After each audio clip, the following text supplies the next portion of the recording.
Assalamualaikum warahmatullahi wabarakatuh. Waalaikumsalam Ya. Waalaikumsalam warahmatullahi warahmatullahi wabarakatuh. wabarakatuh. Selamat datang di podcast aktif teman-teman, aktif berpikir, aktif berdiskusi, dan aktif menghadapi tantangan zaman. Perkenalkan, saya Lita Umi Putriani Gai yang akan menemani Anda dalam episode kita kali ini. Yang akan kita bahas adalah adaptasi dosen terhadap AI dalam pembelajaran dan penelitian. Teman-teman, kami sudah mengundang ya 4 narasumber ahli yang akan membahas tantangan, peluang, dan strategi dosen menghadapi AI ini.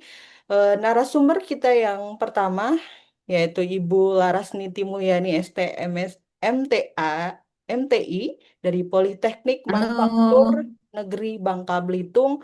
Halo Ibu Laras. halo Ibu Lita, Selamat datang di teman-teman. podcast Aktif Ibu. Narasumber kita yang kedua, Ibu Ya, Luluk Fitriani Eng dari Universitas Jember. Halo Ibu Luluk. Halo Bu Lita Ya, dan juga teman-teman sekalian. ya, Selamat selamat siang. selamat siang, selamat bergabung di podcast Aktif. Narasumber kita yang ketiga, Ibu Madinatul Munawwaroh Ridwan dari iya. Universitas Samratulangi. Ibu selamat siang. Ibu Ya. Madinatul, selamat datang di podcast Aktif. Dan yang terakhir narasumber kita adalah Bapak M. Arif Rahmatullah dari Universitas Jember. Halo, Halo Bu Lita Pak. dan teman-teman semua. Ya, selamat siang. Tujuan podcast kita hari ini adalah untuk memberikan pemahaman ya teman-teman tentang tantangan dan peluang dosen mengenai adaptasi AI dalam pembelajaran dan penelitian ya, serta bagaimana strategi agar teknologi dapat dimanfaatkan secara efektif tanpa mengurangi kualitas pendidikan dan integritas akademik. Ibu Laras ya bisa menjelaskan sedikit terkait dengan apa sih AI itu? Jadi AI itu adalah artificial intelligence atau kecerdasan buatan kemampuan mesin atau sistem komputer untuk meniru kecerdasan manusia seperti belajar, berpikir, menganalisis, mengambil keputusan, serta memecahkan masalah. Terima kasih Ibu Laras. Ibu, Ya. Ibu Laras, apa dampak penggunaan AI dan teknologi pendidikan terhadap peran dan tanggung jawab dosen itu sendiri? Monggo Oke, Ibu.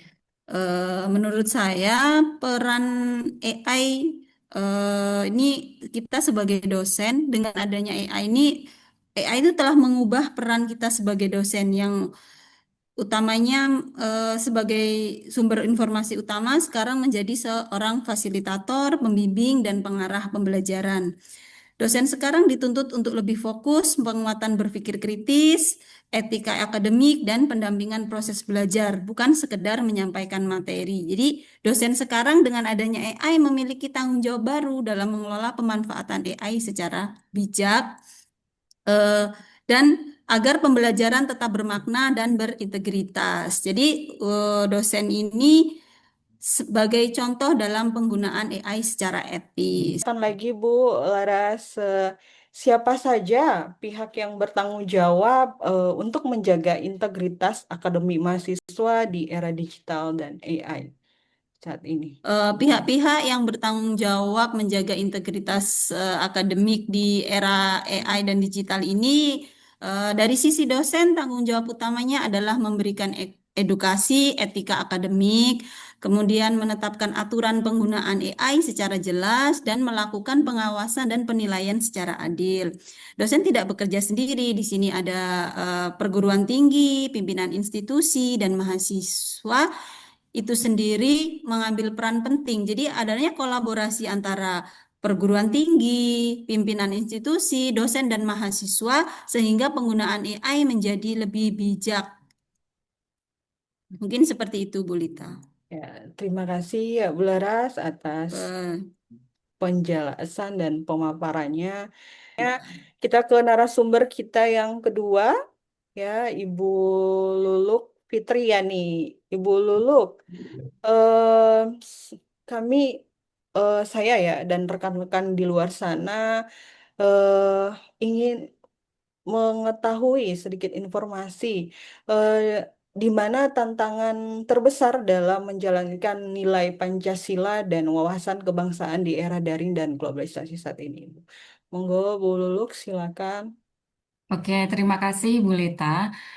Menurut saya, tantangan terbesarnya ada pada krisis keteladanan dan ancaman anonimitas digital. Di era daring ini, interaksi fisiknya berkurang. Sehingga dosen tidak lagi bisa hanya berceramah tentang Pancasila, tapi harus memodelkan nilai Pancasila itu melalui perilaku digital. Nah, ada 3 poin kritis di sini menurut saya, Bu Lita dan juga teman-teman. Yang pertama terkait dengan sila kedua dan juga sila keempat mengenai integritas akademik dengan instanisme AI. Di era AI ini sangat mudah bagi mahasiswa maupun dosen untuk melakukan plagiasi. Nah, tantangannya adalah bagaimana tetap menjunjung kejujuran dan juga objektivitas. Bela negara di sini berarti menjaga atau menjaga kualitas intelektual bangsa, bukan hanya sekedar mencari nilai yang cepat begitu. Kemudian yang kedua, filterisasi budaya dalam globalisasi. Globalisasi ini membawa nilai-nilai dari luar yang terkadang bertabrakan dengan jati diri bangsa. Tantangan dosen di sini adalah mendidik mahasiswa agar punya global mindset, tetapi tetap local heart, begitu kira-kira. Yang ketiga terkait dengan sila yang kelima, yaitu keadilan digital, begitu ya. Nah, pembelajaran daring seringkali memperlebar jurang antara yang mampu dan tidak mampu secara ekonomi. Ini terkait dengan akses internet, perangkat yang digunakan, atau penggunaan AI berbayar. Tantangan dosen adalah memastikan bahwa teknologi AI ini tidak menjadi alat diskriminasi, melainkan alat inklusi yang bisa dirasakan manfaatnya oleh semua mahasiswa tanpa terkecuali. Ibu, Ibu Luluk, kapan ya waktu yang tepat untuk mengevaluasi beban kerja dalam hal ini, beban kerja dosen terkait dengan Tridharma perguruan tinggi? Oke, berbicara soal waktu evaluasi begitu ya, kita tidak bisa lagi menggunakan pola setahun sekali untuk melakukan evaluasi. Mengingat perkembangan teknologi seperti AI sangat cepat, saya melihat ada 3 momentum krusial, Bu Lita dan teman-teman sekalian. Yang pertama, evaluasi periodik. Ini dilakukan setiap akhir semester.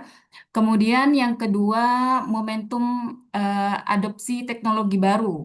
Nah, ini saat institusi mewajibkan penggunaan AI atau sistem baru, beban kerja harus segera dievaluasi. Kemudian yang ketiga, terkait dengan evaluasi berbasis kesejahteraan atau bisa dikatakan mental health check. Nah, waktu yang tepat adalah saat indikator produktivitas menurun atau tingkat stres dosen meningkat. Nah, dalam kondisi ini, institusi harus responsif, bukan defensif, atau evaluasi harus dilakukan saat dosen merasa terjebak dalam rutinitas sehingga tidak punya ruang untuk berinovasi. Kita yang ketiga oleh Ibu Madinatul Munawwarah Ridwan. Ibu Ibu Dina mungkin bisa menjelaskan ya sedikit terkait dengan urgensi integritas akademik di era tekanan publikasi dan kemudahan akses informasi saat ini. Bu monggo Bu Dina.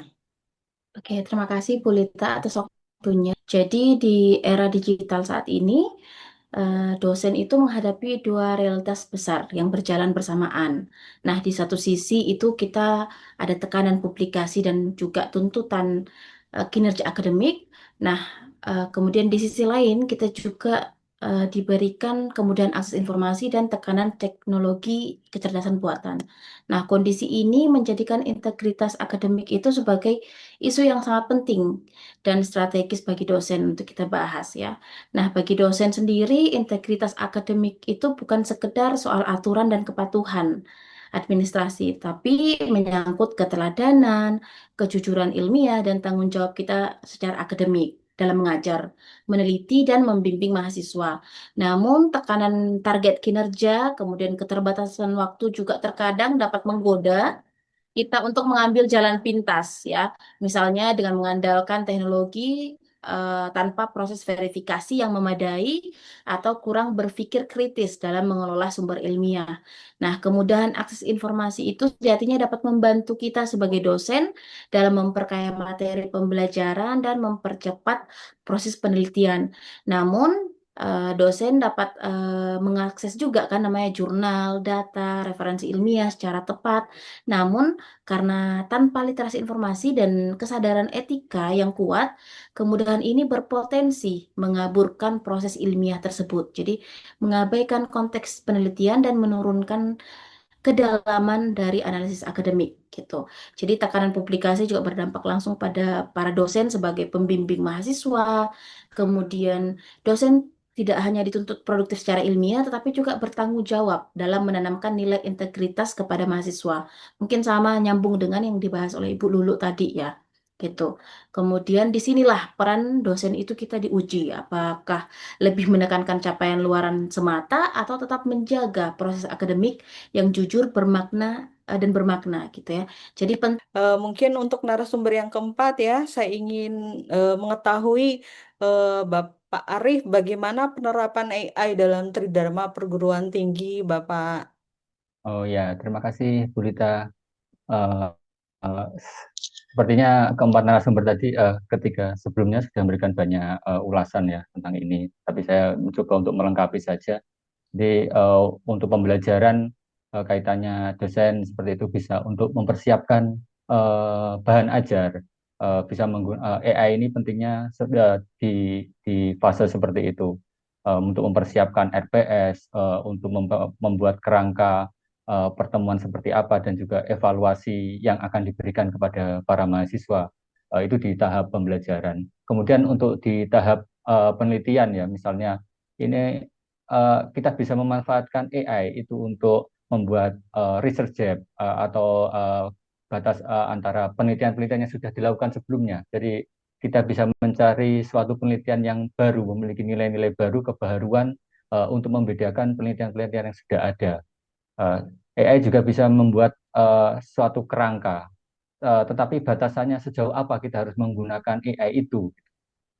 Iya, kita harus menggunakan sejauh hanya untuk memperkuat ide-ide itu. Tidak seluruhnya kita serahkan pada AI seperti itu. Kita harus tetap mencari apa namanya sumber asli. Ya, kita boleh bertanya tentang soal bagaimana kita mengakses sumber atau sumber itu berada di mana. Tapi nilai-nilai keaslian itu tetap harus dijaga. Kemudian mengenai tahapan pemberdayaan masyarakat, AI bisa kita gunakan sebagai dosen untuk mengkaji kira-kira top tema atau kebutuhan masyarakat apa yang belum belum apa yang penting yang bisa dimanfaatkan. Terima kasih Pak Arif atas penjelasan lengkapnya. Jadi ya, saya kasih kesimpulan ya eh, dari keempat narasumber kita ya yang sangat expert di bidangnya, apalagi dalam perkembangan zaman sekarang ini. Jadi mari kita simpulkan bahwa adaptasi dosen terhadap AI adalah hal yang penting dan mendesak, memerlukan kolaborasi antara dosen, institusi, dan mahasiswa, ya. Kemudian perlu digarisbawahi ya teman-teman, AI itu bukan sebagai pengganti, tapi adalah sebagai alat bantu ya. Perlu digarisbawahi bukan sebagai pengganti utama tapi sebagai alat bantu. Oke, podcast ini harapannya bisa menjadi inspirasi bagi Bapak Ibu semuanya ya, rekan-rekan semuanya untuk terus berinovasi ya, tetap etis dan menjaga kualitas akademi di era digital. Oke, sampai jumpa ya. Mungkin sampai di sini podcast kita hari ini. Terima kasih eh, untuk keempat narasumber ya. Terima kasih banyak atas pemaparan materi yang sangat berharga ini ya. Terima kasih.